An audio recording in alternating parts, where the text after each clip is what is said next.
Ladies and gentlemen, boys and girls, throw open the windows. It's time for John Perrotta's Comedy Factory, Zoom-a-Loser.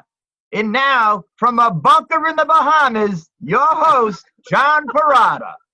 You are sick. You are a sick man. I'm John Perrotta. I got a cast of characters tonight. Before we get into who's on the show tonight, I want to give you an update. For those of you who know or don't know, Friday, my vacuum cleaner was broke. I brought it to my vacuum cleaner repairman. Been fixing them for years. I buy new ones there. All it needed was something simple. I put it out of the car. He comes to the door. He says, I'm not fixing vacuum cleaners. I said, why not? I mean, that's what he's open for. He said, open. Vacuum cleaner repair shop. He says, I'm not fixing them. I said, why not? Because of the virus. So I never heard from the president, from the governor, or any politician, or any health expert, Dr. Fauci, that you can get the virus from a vacuum cleaner. Apparently, maybe you can. I don't know. I thought he was crazy. I put the vacuum back in the car. He wanted to sell me a $200 vacuum cleaner. So I didn't do that. And a friend of mine messaged me on Facebook. There's a guy on Branch Ave. I forget the name of the place, 543 Branch Ave. I went over there, 10 minutes. The guy fixed it. It was a belt. And he thought the other guy was crazy. But now I got a vacuum cleaner. Plus, I got a spare vacuum cleaner. If you guys need one, I got 2 vacuum cleaners now. So I'm high-powered. Yeah, I'm high-powered. But I want to introduce who's here tonight. We got Brad Pierce, Golden Mike Productions. He's worked a lot for Funny for Funds. I got Mike Cronin, Hope and Laughter. Christian Laughter comedy. and hope. Laughter and hope, same thing. You're hoping, you're laughing, you're hoping, whatever. I hope it's successful. Good luck. And then we have Nick Albanese. Nick is known comedian. His one-man play has been a huge success. The Last Sicilian, and he's done phenomenal. So these are this is our panel of experts tonight. Yeah. What are we experts on? Vacuum cleaners? I like Brad, how have you ever had a broken vacuum cleaner? John tells me, he says, he asked me to be on the show because Mike Murray apparently, I don't know, he had a heart attack or he drowned in his pool or something. So I said, let me see what this show is all about. So I click an old episode to like prepare for what I'm getting into. Okay. I click this episode and John's going on and on about his vacuum cleaner. Then he starts the show tonight and he's talking about it. This is the vacuum cleaner show. This is what happens when John says, John says, I don't want to talk about anything political or controversial. And because that's all that's happening in the world now, all he's got left to talk about is his vacuum cleaner. That is only a safe subject where no one's going to get upset. It's better to talk about a vacuum cleaner than a lot of this other stuff going on. Hopefully the show doesn't suck like a vacuum cleaner. All right. That's why I'm eating munchkins. So I ordered munchkins. What are you eating, Brad? I'm eating munchkins because I thought donuts were too controversial right now. I got some munchkins. They're even rainbow colored to support everybody. I got the coffee. You want to dunk them in? You can dunk them in. I got a Powerade. It's this is homemade. This is homemade coffee. What do you got, bad boy? What do you got? This is vodka. I'm Irish. That's the best. Can it be whiskey? So, Brad, what's going on with you? We gotta do this kind of synchronized here, otherwise we'll be going wacky. What's going on with you, Brad? I haven't seen you in a bit. What's going on? I'm losing my goddamn mind, John. That's what's going on. Yeah, a lot of people are. I know you were doing comedy. We're rocking with the comedy, karaoke. It'll be back. We know it's going to be back at some point, but I know this is hard times for a lot of us. I know. Yeah, I'm losing my mind. I never really, I was always a screw-up growing up and everything, and never did good in school, never had much direction. I had my older brother was very successful. I had to follow his, and I could never live in his shadow or follow his footsteps. And then I married a very successful woman. She's a clinical laboratory scientist, and I was working for minimum wage. I went to school at 30, studied film studies, which you all know the best, most successful films come out of West Warwick. And I was going nowhere in life. But then the last couple of years, I started a DJ business. I got into comedy. And I actually had a full schedule, and I was actually making some money, and everything was finally looking okay for me. And then some jackass had to eat a bat over in China, and now I have no jobs, no prospects, nothing on the calendar. and I'm eating munchkins on a John Perrotta Zoom show. So that's what's been going on with me. It's gonna bounce back, brother. Someday you'll be eating munchkins at a gig. I'm telling you. Let me tell you this one other factor, because I don't want to. I told you you might have to mute me at some point. But right before all this, I auditioned for a Sam Adams commercial. I got a call back. Looked like I might actually get it. They said, if you get it, it's a series of commercials. We're going to fly you out to LA. It's going to be a big project. And I didn't get it. Then COVID happened. I'm quarantined on the couch. My friend texted me, said, hey, your commercial's on TV right now that you didn't get. Went to bed depressed. Woke up the next day to find out Tom Brady was off the Patriots. And I have now seen that guy. If you've ever seen the commercial that says "From Boston with Love" with this guy with an obnoxious Boston accent, you think that was supposed to be me making all that money and all that success, John. But I didn't get it. Things are going to look up for you. I predict 2022 is going to be a big year for you. In the meantime, hold tight.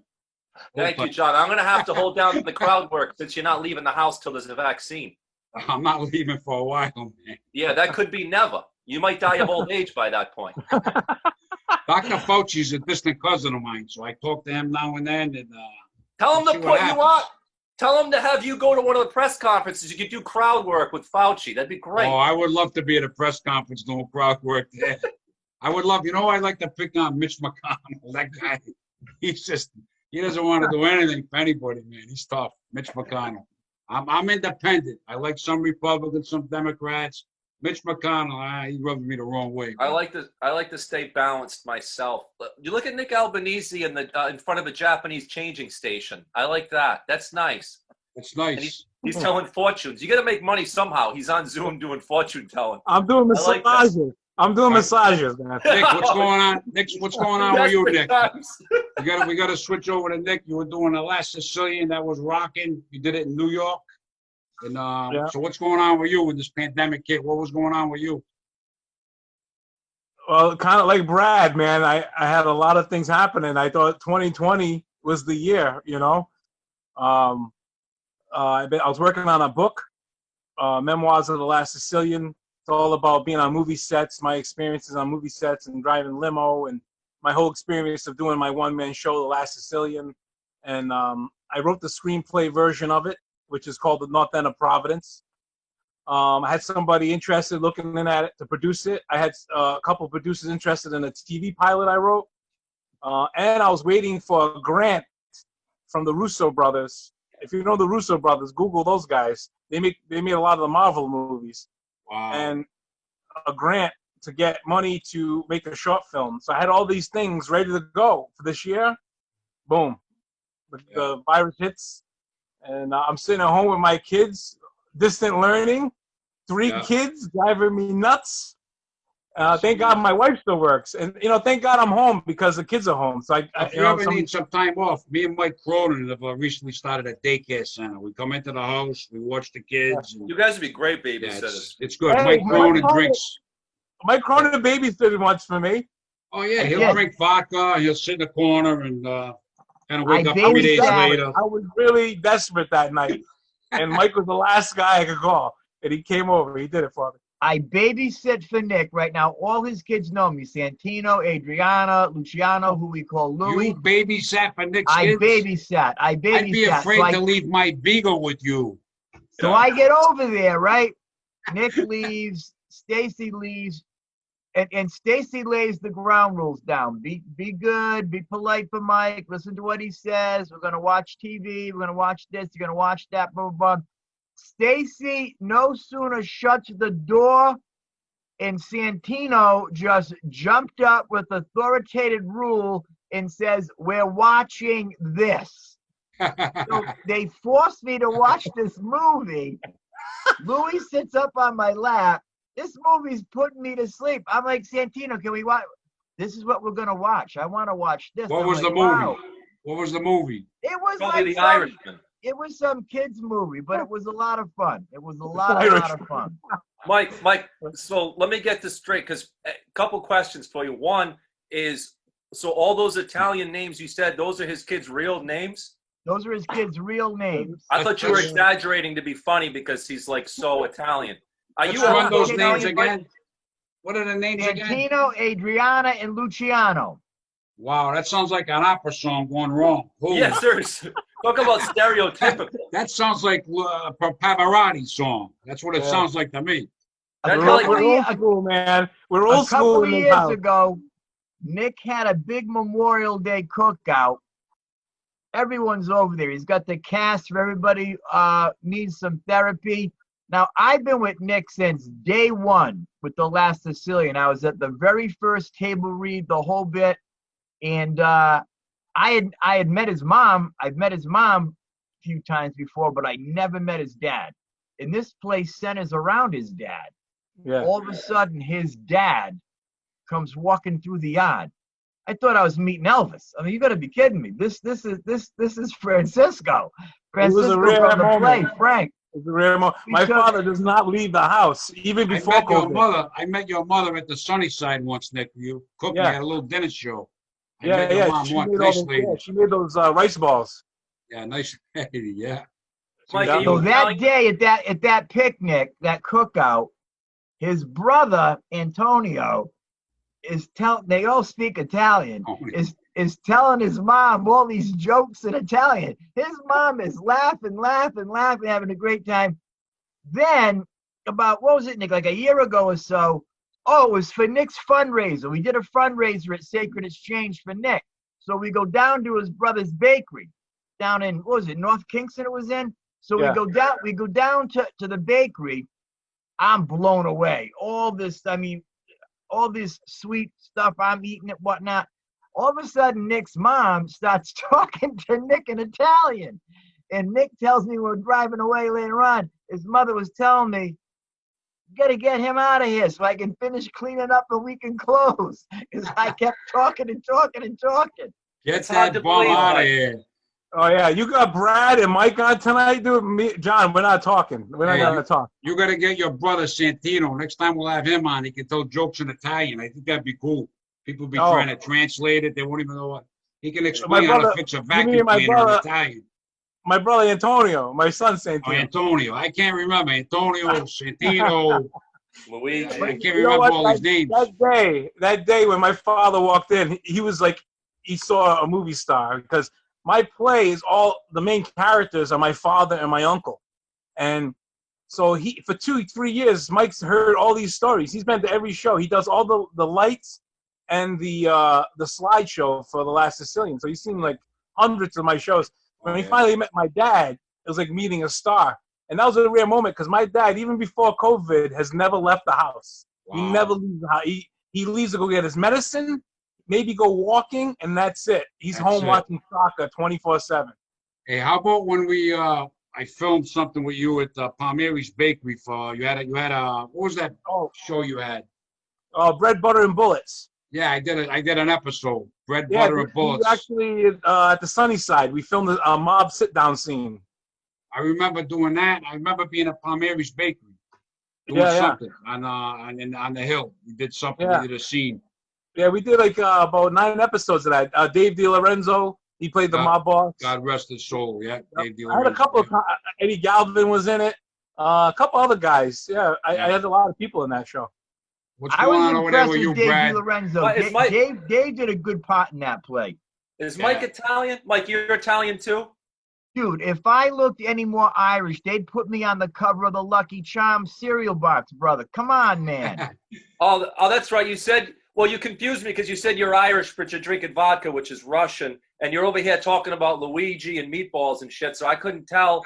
I'm very confused. So you're Irish. I'm 100% Irish, and that's not vodka that I'm drinking. It's water. You didn't know Mike back in 91. We started comedy. I met him 91, 92. He had long hair, Brad, down his back. He had this character. He was kind of a dirty comic, and he was known as the bad boy of comedy. And he used to rock. And then eventually he got into Christian comedy. So he went from one extreme to the other. He went from being filthy to now he's so clean that, geez, if he went up to heaven, they might say it's too G-rated. Male pattern baldness gets to everybody. He went bald and decided he might as well convert to Christianity. Yes. I'll tell you, man, Brad, I have a bit in my act that gets a lot of laughs, and it's true. I let people know that my hair isn't what it once used to be, but that's okay. I know where that hair went. It's now on my back. That's not too bad, though. You got a decent amount up there. Yeah, I still have it, but it's not, it's not what it was, years ago, man. Years ago, I looked like when I took the stage back in the early mid 90s.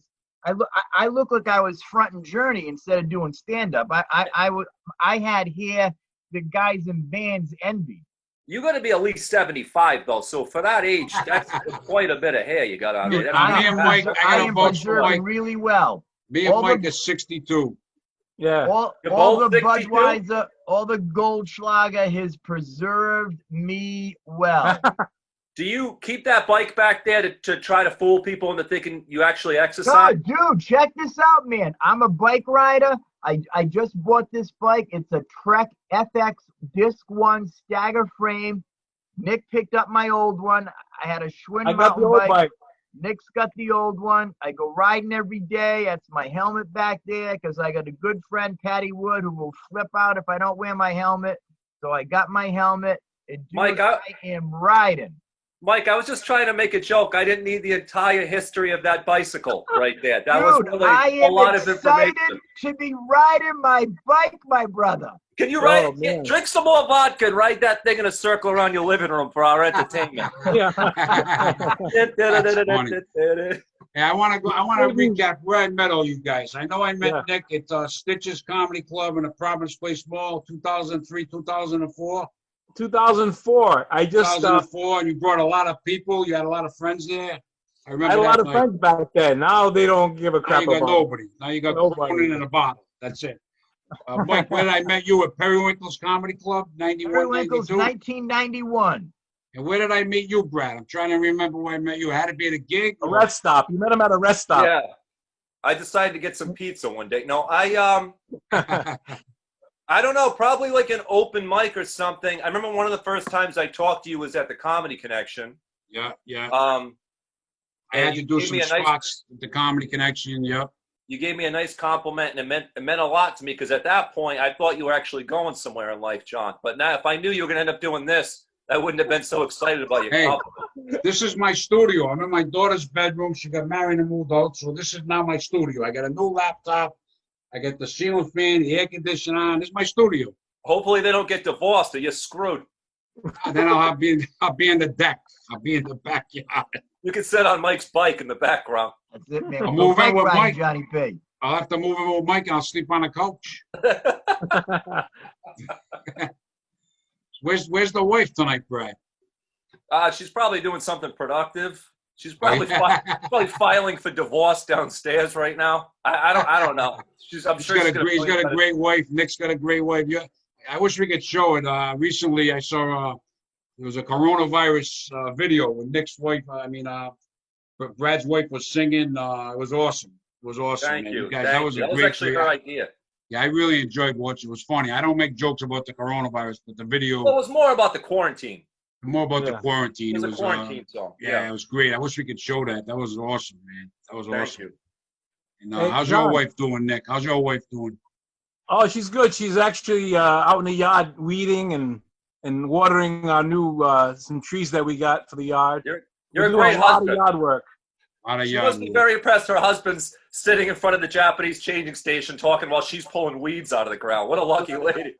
Hey, man, I've been doing a lot of work, too, though. I need a break.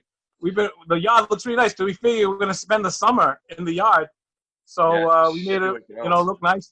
I got the pool ready. I got a new pump. The water's nice and clean. Nice and clear. I'm allergic to yard work. I'm allergic. I'll tell you the story. When I worked at the prison, the guys told me to get a lawnmower and a weed whacker. And I'll never forget, I cut the grass. I had the weed whacker. I had shorts on. All of a sudden, I had no idea what I was doing. The thing went all down my legs. My legs all got cut open. I was bleeding. I thought I was in Vietnam. Honest to God. That was the end of my cutting the grass. We got a special guest that we're going to let in right now. She's going to be coming in, Doreen Collins. Hey! Doreen Collins. How you doing, Doreen? You got us? She's on dial-up. She's connecting the audio. Dial-up, she is, Doreen Collins. I can't hear you. Wait a minute. Oh, boy. Can you hear me now? Can you hear me now? Hear us. Wait, I'm reading lips right now. Hang on. I should get my glasses. Doreen's gonna get her glasses. We can Special hear guest, you, Doreen. I think my name. Comedian, actress, author, Doreen Collins. She'll be coming on Mike Murray some to point. translate. Watts make noise.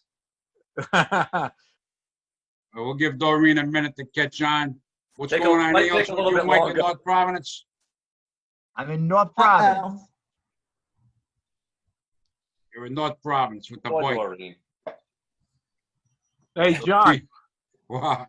Yeah, when we met at Stitches. Now it was hopping for a while, that place. Yeah, it was for a couple of years. Well, I was a limo driver back then, and remember about a month before, I met George Carlin, and I picked him up, and kind of inspired me to finally do stand-up. And so I went that one Wednesday, to meet you and to check it out, and then you told me to come back the following Wednesday. Like, yeah, bring back like 25 people, and whatever the number was. And when I went back, I was like the 8th one on. I remember it must have been about 12 comics that night. Yeah, and I was the 8th one. It was a John show. It had to be at least 12, maybe 47. Yeah, no, comics. not I John. got two kind of shows. I got a show where I have like a couple of headliners, like 3 or 4 acts, normal show, and then I have my crazy shows where I have 10, 15, 20 comedians. Yeah. So Doreen, I was you hear us yet? I was the 8th one on, John. Doreen's there. She hasn't heard us yet, though. Now I hear you now. You hear us? You hear us? Hear Doreen Collins. Give her a hand. Oh, Doreen Collins. Finding out about computers and technology. Oh my Doreen, God. we got Sorry Brad for that. Pitts. Brad, say hello to Doreen. Hi, Doreen. We got Mike Doreen, Cronin. do you remember my name? Don't look at the screen and cheat. Do you remember my name? That was the funniest thing ever. There was like 300 people at that show. Now, a man who needs no introduction. That was so awesome. And you didn't know his name? Bad. She forgot my name from stage. It was awesome. Total blank. Of It was course I know his name. But that was the night Ace Aceto left. Mac. Yeah. Ace left the building. He was supposed to be hosting. And I finished my set, and I'm waiting for Ace to come up. Oh, there's Frank, there's Al. And I'm waiting for Ace, tongue and mouth. I'm waiting for Ace to come up, and he's like, Ace left. I'm like, oh my God. So there I was. You got a dog going crazy, Doreen. We went out to dinner, and we just got home, so he's excited. Your son's birthday, huh? Yes. How old? 26. 26. How much a dog is? Oh, that's math. I was just joking.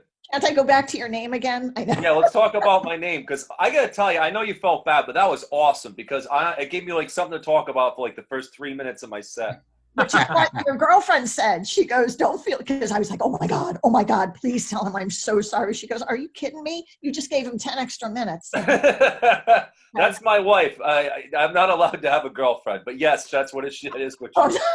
I'm not allowed to have a girlfriend, says Brad. That's the wife. I didn't say that You know night. Mike That Cronin? night it was my wife, not the girlfriend. Doreen, you know Mike Cronin? No, Mike, hi, how are you? That's the bad boy of comedy turned Christian comic. I have never met Doreen. I have followed her. I know who she is. I have seen her. Yeah, right? That was a little bit Well, weird. you know what I mean when I say followed. I know who she is. I know how you can't live in Rhode Island and be in this business and not know Doreen Collins and who she is. Especially if you're outside in her bushes. And then we got Nick Albanese. Nick, you know Doreen? Yeah, Yeah. we know each other. Hi, Nick, how are you? We met many years ago at the parking lot of Comedy Connection. No, Oh, it was actually it was inside the Comedy Connection, I think. Yes, I remember. So this is our Zoom. What do you call this show, Mike? John Perrotta's Comedy Factory Zoom-a-loser. So John is getting dementia, I guess, because John doesn't know the name of his own show. I don't remember the name. He The changes it vacuum all the time. episode, Brad. He changes The it all the vacuum. time, Brad. I like that. That's great. I'm waiting for Jimmy Kimmel to say that. Like, hey, welcome to the show. What is this thing called? Hey, I'm 62. You know, I'm not that sharp like I used to be. Doreen, what do you got? What do you got for us, Doreen? We've been talking. What do you got for us, Doreen? Oh, What's you're out going of on luck. with you? Oy. What's Any going on? vacuum cleaner stories for us? It's a vacuum episode, you know. I can't top that. I know. That's a tough one to top. No, I mean, I'm going through the same thing everybody else. Have you all noticed my calico colored hair? It's beautiful. Thank you. Yeah. So it's just, getting used to the new normal like everybody else. Yeah, it's going to take a while, I think, before we can be back to where we were, I think. I picked up this book from John. Oh, I should go get my book, but I've already left to get my glasses. So Brad, go ahead, plug your book. No, and I don't like these things, full disclosure. I think live performance should be left live. You lose so much. Yeah. Trying to do what you do live on a small screen if it's not made for. Yeah, I don't want to perform my act. What we basically do is kind of like a talk show on Zoom that we upload it to Facebook, and I've watched. kind of like it's like a talk show. Really, Yeah, we joke around and soccer. yeah, but it's not like doing our act because I wouldn't want to do my act on here. I couldn't. Some other comedians are doing that, but that's not for me, you know. Yeah. But I love your share. I wish you could do share for her. She does a great share. Thank you. She does a great share. I'm wearing my chaps even as we speak. Yeah. What'd you say, Nick? No, I said I got a joke. Now forget it. Oh, we lost him. I've got Charlie Hall on June 14th. Charlie Hall's going to be on. Call him on the 12th, the 13th, and all day on the 14th to remind him. Says the woman that was 40 minutes late for the show today. You're quick, you. No, and I knew that, and I apologize. I'm so sorry. That's all right. It's okay, Doreen. I'm just excited that my name's on the screen so you can remember who I am. Mike, if you could put the name of the show on the screen, that way John won't forget. Hey, we change the name all the time. I just go up the Comedy Factory chat show, whatever you want, comedy show, whatever. It doesn't matter what the name is. The main thing is changes every week. Yeah, we get some comics on here. We have some fun, joke around, and keep our spirits up, and that's the main thing. You know what I mean? Yeah. No, and I know, and you were having a tough time. I was, in reading your Facebook posts. Well, the first 7 weeks when the pandemic hit, after doing comedy 29 years, it hit me like a ton of bricks. But I bounced back, and I've been feeling better. And I decided to do what a lot of comics are doing, go on Zoom. But I said I wouldn't do my act on here. I just how could you? It would be, I work the audience, so it'd be pretty tough for me to do my act on here, Exactly, and I won't. Brad does that too. Yeah, no, see, and I refuse to do mine because I don't want people to realize how not funny I am by being able to pause. You put in a laugh track. I hate laugh track. So do I. Hate. And I have this argument and you can discuss it with your guest on the 14th. We fight about it all the time. Because it's like, let people decide where they want to laugh or if they want to laugh. Yeah. Don't shove it down their throats. Yeah, right.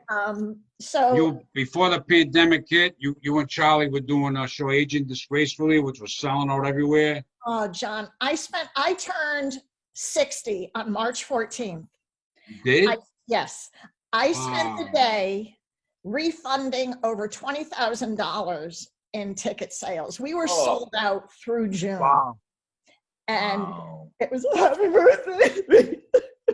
And it basically, it hurt, man. Because like I said, every show was sold out and knock on wood. So it hurt. And then of course, our demographic skews older, hence the name Aging Disgracefully. So even before we were told to cancel a lot of shows, I was like, we can't have 80-year-old people coming in with their oxygen tanks when this is happening. Yeah. Guys like Mike Cronin was very disappointed. Yeah. Mike, he was disappointed. He wanted to come see it. Yeah, he's the target demographic. Yes, I am your demographic, Doreen. But I will tell you this. God is going to replace what you've lost.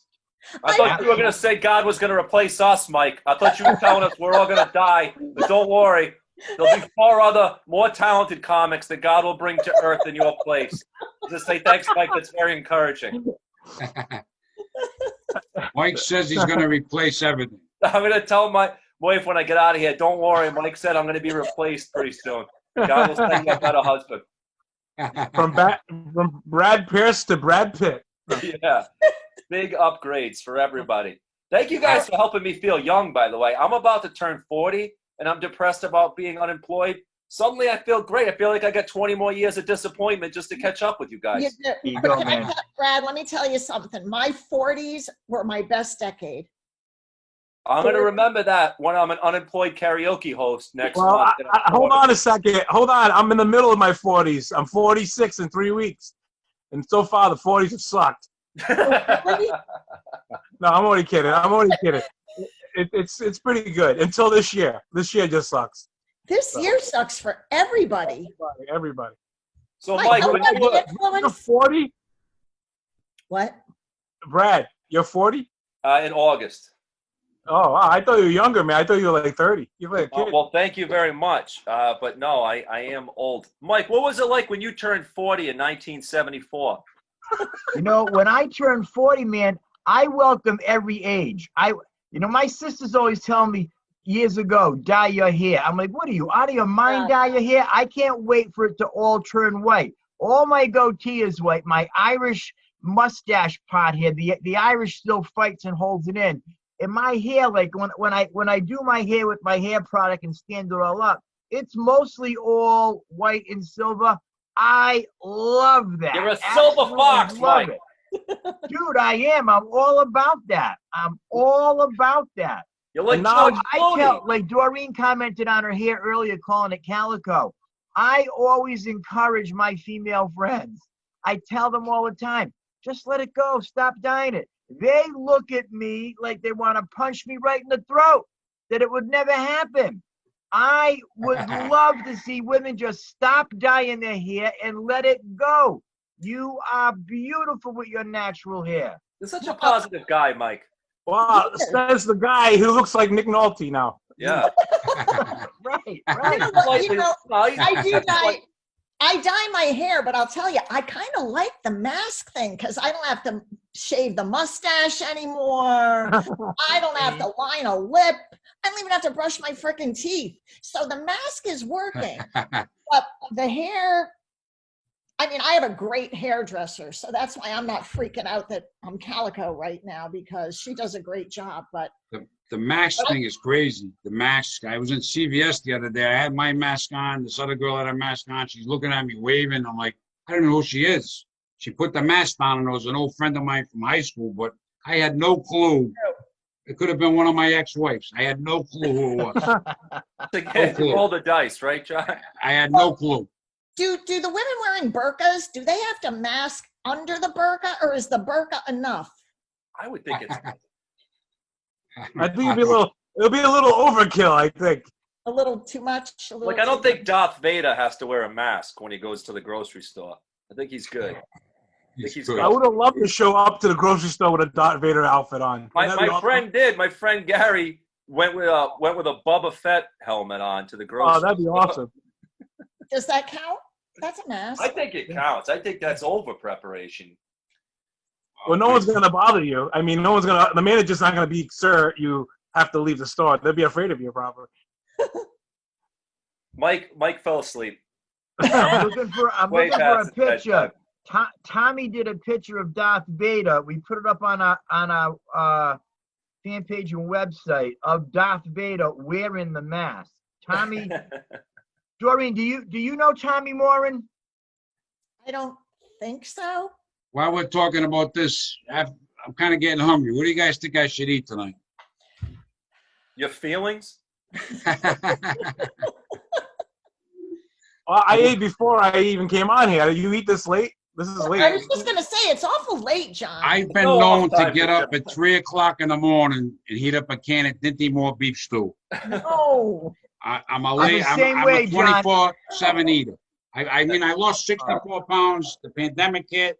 I gained back about 15, 20. So 59. It's a struggle. I found about 20 of those pounds in my stomach. Well, that's what COVID-19. The 19 is the expected weight gain per person. That's what that stands for. I mean, most people, I think, are gaining weight during the pandemic. Some are not, but I'd say a lot of us are because you're home, you eat more. What are you going to do? You're not leaving the house much. I scheduled putting on my robe the other day. I'm here with 3 kids, man, and we got junk food and a lot of snacks and treats. So I get up every night and do that. Last night, about 2:30, I get up, I get my Pyrex glass, I make some chicken salad, hop back in bed, and I'm binge watching Mike and Molly. I like banana. It's called grape nut pudding at Dave's Market. I buy about 3 things of it. They put it in the containers. I come home with whipped cream. That's killer stuff. Brad, I know you're thin, but you're gonna try that. Eat that every day for about a month. Yeah, I don't know about that. I think Mike watches Mike and Molly so he feels better about his physique, right? Is that the plan there? I'm telling you, man. I'm the skinniest guy in the room. I'm all about the exercise, bro. What do you eat? What are you telling me to eat, John? You're gonna have to repeat the ingredients there. What do you eat? Grape nut pudding at Dave's Market. I don't like any pudding at all. And then not when a pudding guy. Grape nut. It's good. Good stuff. That sounds disgusting. Good stuff. Today I had big cheese. The big cheese today. Oh, that's the best. Small mini pizza. That's all. Oh, my Cronin, you like that place? I love big cheese. Nick and I used to go to Big Cheese after the last Sicilian shows. Oh yeah. I like how John's worried about cheese. John's worried about germs and going out because of his health, but he has no problem with diabetes and like sugar overload, heart attacks. John's had like 7 heart attacks already. He's not worried. He's worried about the bat virus. Hey, I lost 64 when the pandemic hit. I was doing phenomenal. I think you started the pandemic just so you could eat again. You started it in the Comedy Factory. You ate a couple bats, got some test tubes. I don't eat any. And you're like, I need an excuse to eat again. You're crazy. We'll start a quarantine. Doreen, are you a good cook? He's asking for a friend. I figured she could stop making some meals. I'll come and buy them. What do you cook? Do that. I could use the money, so yeah, I'll learn to cook. I cook because I have to. Frank cooks. Frank likes to cook. Frank her husband's a great guy. Frank, phenomenal guy. Is that the guy in the background? Yeah, he's a plasterer. Yeah. Was that the guy in the background? Oh yeah. Yes. Yeah. That wasn't your boyfriend? Yeah, no, my boyfriend's in the other room. What does Frank cook? What's his good dish? What does Frank cook? Frank, anything Italian. You know, yeah, he's good, huh? Look how excited you guys just got. How you doing, huh? A nice sauce. Fortune 2 just got so excited when you said that. Although I made eggplant parmesan last week. Was it good? Good stuff? Really good, yeah. I only eat when I have to. Like, I forget to eat. You forget to eat. John doesn't have that. See, me, I'm the opposite. I forget I eat. You forget to eat. Me, I forgot. Did I eat? I don't know. Let me have something else, just in case. I wish I could forget to eat. Alzheimer's and a weight problem on a good combination, John. So, Doreen, explain to us. You forget to eat. Now, walk us through this. You forget to eat, so now you start to eat again, and then you say, oh, wait a minute, I already did this? No, I'll forget to eat, and then I'll say, I'm a little dizzy. Oh, maybe I should eat.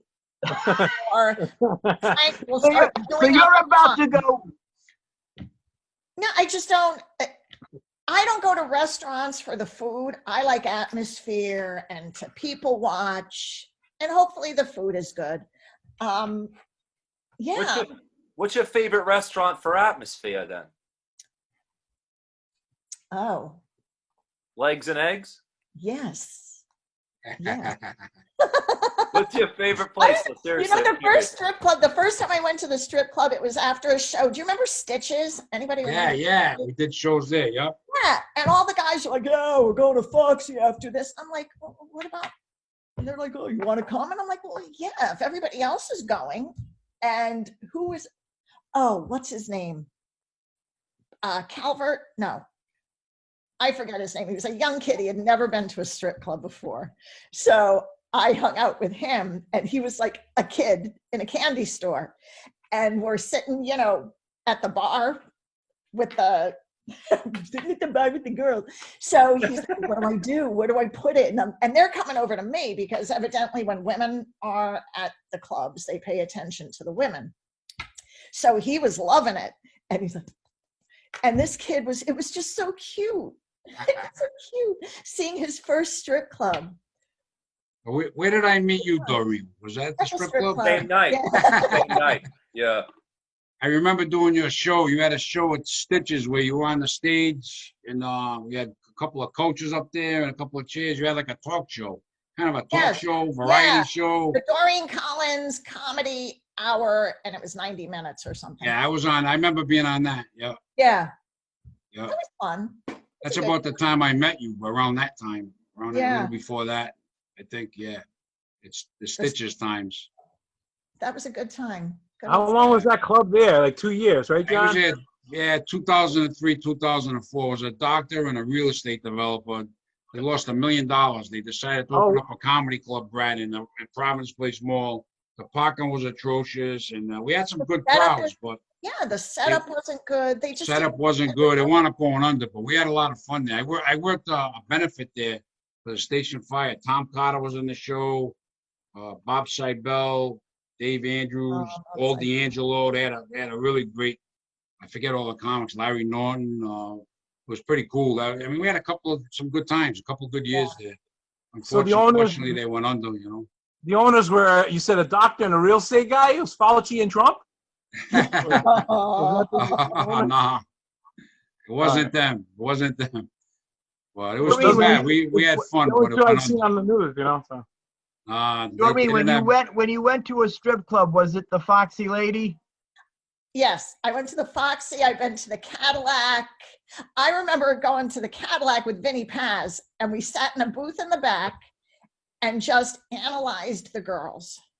I like how the religious guy is the one that quickly brought the conversation back to the strip club. Did anybody else know? Well, because you know, what's wrong with you, man? I want to share, you know, what God has done for me in my life. Back in the 90s, in the Bad Boy of Comedy days, I hosted the Beverly Hills Knockouts. And when you look like Billy Ray Cyrus back then. What were they? What was the Beverly Hills Knockouts? The Beverly Hills Knockouts were downstairs, and I would start the show upstairs. All the girls would give me these little cards, like these little small index cards, and it would say their stage name from San Diego, California, and you'd have to do like, you know, your radio voice. Gentlemen, direct from San Diego, please welcome Doreen Collins. And I'd be saying to myself, dude, I saw you earlier today on the corner of Prairie Avenue. That's not where you live whatsoever. So then we would go downstairs with all the guys. And back then, part of my getup, my hair was like super long. It was halfway down my back. I'd have the tux-tail jacket on. And they would do this thing. I forget what they called it, kissing for tips or something like that.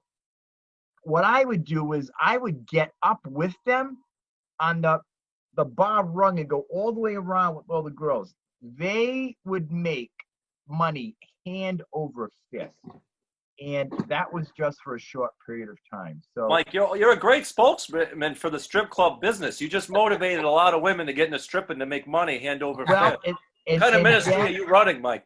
And then it was after a run, my dear friend, my pastor, Pastor Mike Caparelli, said to me, Mike, the gift that you have to make people laugh is not yours. God gave it to you, and wait till you feel what it's like when it comes out of your mouth for the glory of God. And that's when I switched it up. And here we are now. My dear friend Tommy Morin and I have Laughter and Hope Ministries. We bring our shows to theaters. We've been in the prisons, churches. Big difference. Strip clubs. No strip clubs. But I will tell you this, Brad. I will tell you this. My pastor, Pastor Mike Caparelli, wrote a book, and the name of that book is called Pen Your Pain into Parables. And without any push on our end whatsoever, no promotion on our end, no push, 354 dancers, strippers in Rhode Island bought that book. Cool. Wow, they bought the book. Yeah, they have a story. I mean, For cash. everybody has a story. Now, $1 the fact that my career started on my knees, would that qualify me to be a Christian comic? Well, I don't know. I don't know where you're going with that, Doreen. So you know, we're not going anywhere. But girls, I don't know where she's going, but Doreen, something tells me, Doreen. Continue. Doreen, something tells me Mike's never gonna book you or I on one of his hope for a cause shows or whatever. I don't get it, Brad. I don't know. I feel like he's Perfect. never gonna book us. I don't know. I get that feeling. Maybe the prison show we could do. That would be fun. I would. Can we perform at the prison show at least, Mike? I feel like you're not gonna book us for a church, but the prison show. I did 2 churches last year. I cleaned it up and it went well. I don't know how I did it, but we did it. Well, we did. Charlie and I did Aging Disgracefully at the Baptist Church in East Greenwich, and we were so nervous about our show. And our show isn't, you know, I mean, it's suggestive, but it's not dirty. But we, you know, we're calling priests that we know. Can we say this? Can we say that? And we get there, and the people are like, say everything, and which isn't, again, it's not offensive. It's suggestive. But at the end of the show, we did check with the pastor, and we were like, is it okay? And yeah, but you know what? It's not even the church or churches. I was at a country club, and they said, 10 minutes before I went on, they said, you're clean, right? And I went, well, yeah, but define clean. Yeah, that's pretty vague. Yeah. Yeah, it's like, what do you consider clean? I don't say the F word. I said, I think the worst thing I say is slutty. And they were like, oh, that's fine then. As I'm walking to the mic, the woman says, you can't say slutty. And I'm like, okay. So, you know, I replaced it with something else, but I don't know. I mean, things that make people laugh. If you make people laugh, you make people laugh. Just don't be offensive. Don't be rude. Don't be critical. You know, don't gratuitously say the F word, you know, because I don't, even though I do on a regular basis in my own, you know, my everyday life, I say the F word a lot. In my act, I do not, because it's not needed. And I think most of the time it's not. I've seen comics, every other word is blah, blah, blah, and it's like, well, why? I used to swear a lot when I started, but then I kind of toned it down. You know, I found if you're in the middle, say you get a certain party, you're going to be clean or you're going to be dirty. If you're in the middle, you can kind of go what way. Like I had to do a rehearsal dinner. I often talk about this a few years ago in Narragansett, and there were older people, kids. I said, how am I going to do this? How am I going to do this gig? And I got up, I had a great set, and I'll never forget it. The guy was so happy, he gave me $100 tip. And I was like, wow, I was stunned. But he was so happy. I kept it clean. And so I found I'm able, sometimes you clean it up, you can get more work if you. Well, and I think I am clean. I don't do kids parties because my humor isn't, you know, it's not kid jokes. I'm not there to make kids laugh, you know? And then I just try to equate it where, would I say this to my grandmother, you know, or my grandfather? And most of the stuff is, yeah. So, but I don't know if I'm Christian clean. Brad, you do a lot of I can tell you, Doreen. Actually, Fortune too. I've actually done some church shows. I've actually, believe it or not, I have done some clean shows. It's not my norm, but at this point, I will perform at the Vatican, at Chuck E. Cheese. Somebody book me. I'll try to come up with something I can say that won't get me in trouble. I have done it. It's not my norm, though. And I never know what I'm going to say, so I'm like, well, this is going to be interesting. Is that a skyline on your hat? Yeah, it's a Boston hat, and it's yeah. I like it. Thank you very much. That's cool, Brad. Yeah, I'll sell it to you, Doreen, because I'm in desperate times. How much? $5. Yeah, I'll take it. Okay. I'll take it. Doreen, back in the 90s, I worked at Valley Total Fitness for 12 years.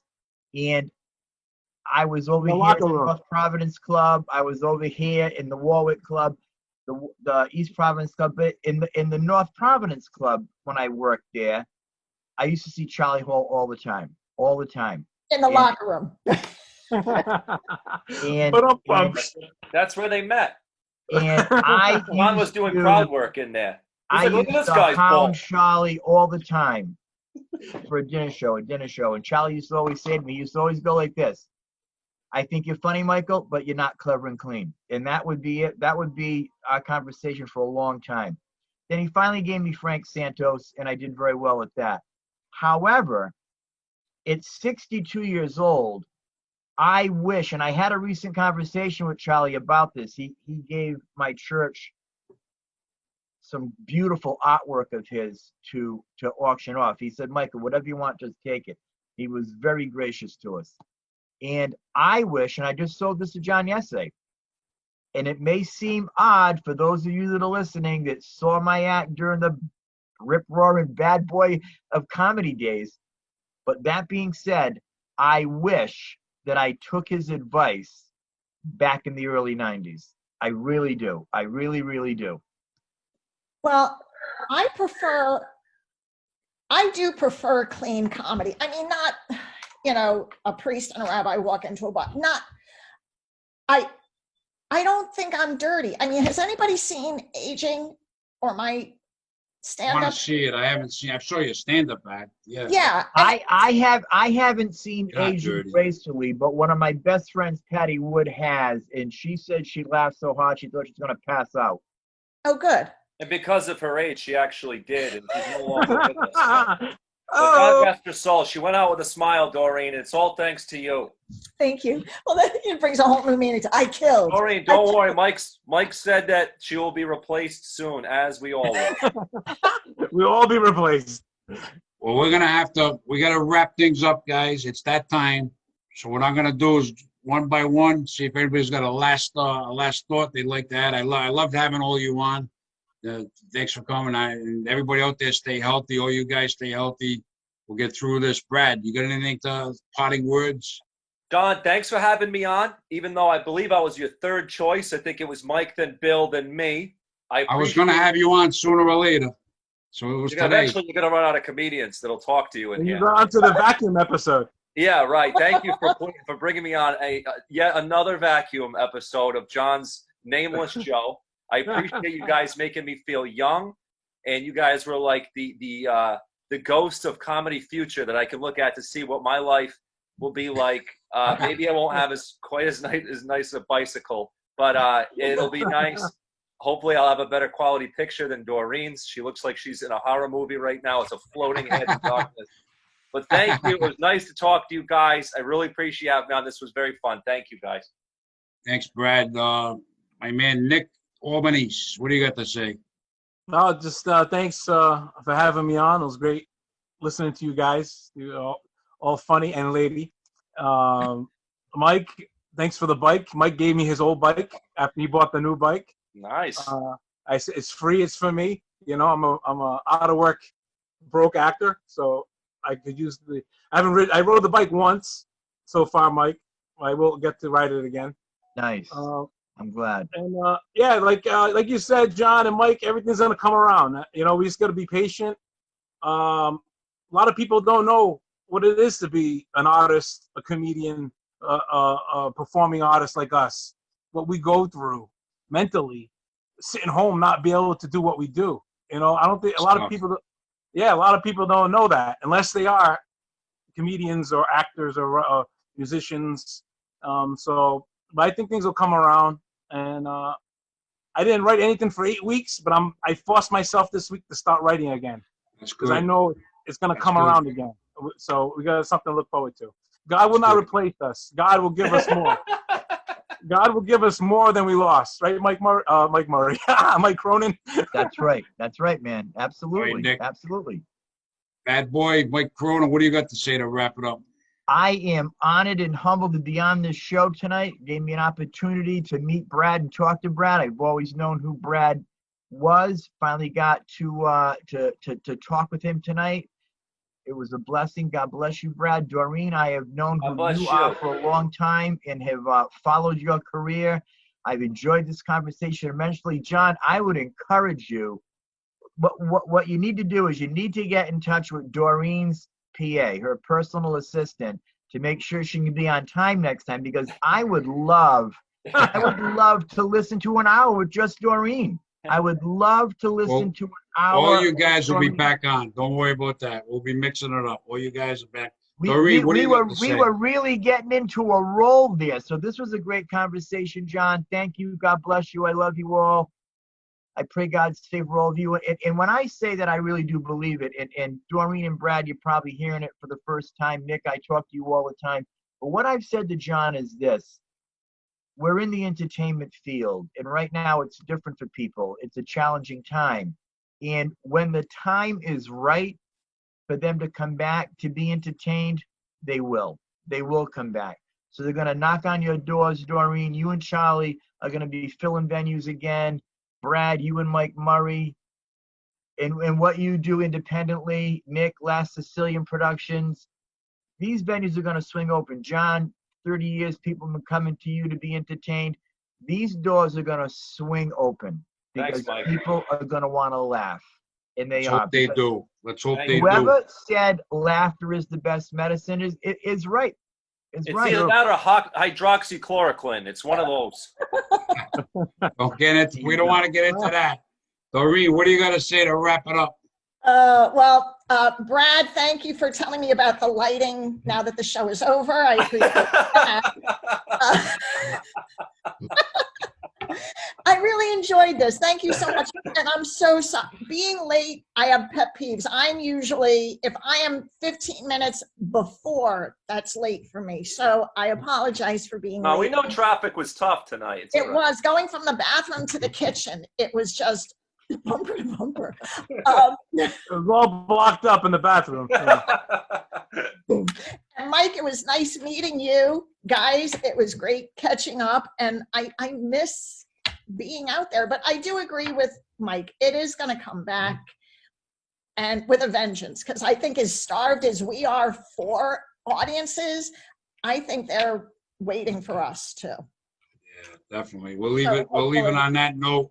I want to thank all you guys, Brad, Nick, Doreen, Mike, all great friends of mine for coming on. Everybody stay healthy out there. And this Tuesday, I have a comedian I met in 2003. I did a station fire benefit at the PPAC, and Rich Aronovich does a lot of characters.